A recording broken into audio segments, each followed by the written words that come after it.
আইন যদি আল্লাহর হয়, শাসন যদি সৎ লোকেরা করে, রব্বুল আলামিন কোরআন শরীফে বলেন, তাহলে তারা 4টা কাজ করবে। আল্লাযীনা মাক্কান্নাহুম ফিল আরদ আকামুস সালাতা ওয়া আতাউজ যাকাত ওয়া আমারু বিল মা'রুফি ওয়া নাহাউ আনিল মুনকার।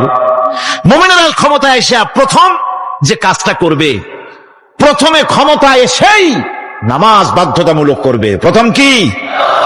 ওয়াজ নসিহতে অনুরোধ করা হবে না, বাবাজিরা আল্লাহর রাস্তায় নামাজটা পড়ে না। রেডিও এবং টেলিভিশনের মাধ্যমে রাষ্ট্রপ্রধান অর্ডার করে দিবেন, যারা আকেল বালিগ সকলের জন্য নামাজ বাধ্যতামূলক, নামাজ পড়তেই হবে, এটা অর্ডার। বেলা যখন 1টা বেজে যাবে, বেলা যখন 1টা বাজবে, সমস্ত মসজিদে আজান শুরু হয়ে যাবে। আজানের সাথে সাথে অফিস, আদালত, কল কারখানা, ক্ষেত খামার, শিক্ষাঙ্গন সব ডেডলক হয়ে যাবে। আধা ঘন্টার জন্য বন্ধ হয়ে যাবে।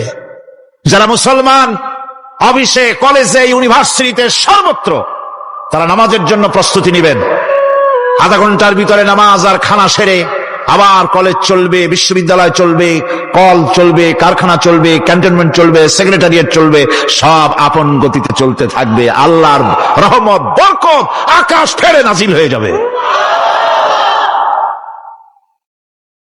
আর এই অর্ডার যে দেওয়া হবে, নামাজ পড়বেন, নামাজ পড়বেন সেখানে।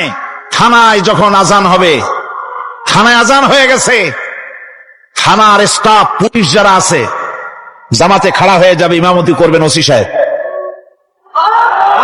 এসপির অফিসে এসপি সাহেব ইমামতি করবেন, ডিসি সাহেব তার অফিসে ইমামতি করবেন, মন্ত্রী সেক্রেটারিয়েট ইমামতি করবেন, প্রেসিডেন্ট বঙ্গভবন ইমামতি করবেন, বিশ্ববিদ্যালয়ের ভাইস চ্যান্সেলরের ইমামতিতে সে জায়গার মুসলমান ছাত্র ছাত্রী, শিক্ষক শিক্ষয়িত্রী এক জামাতে নামাজ আদায় করবে।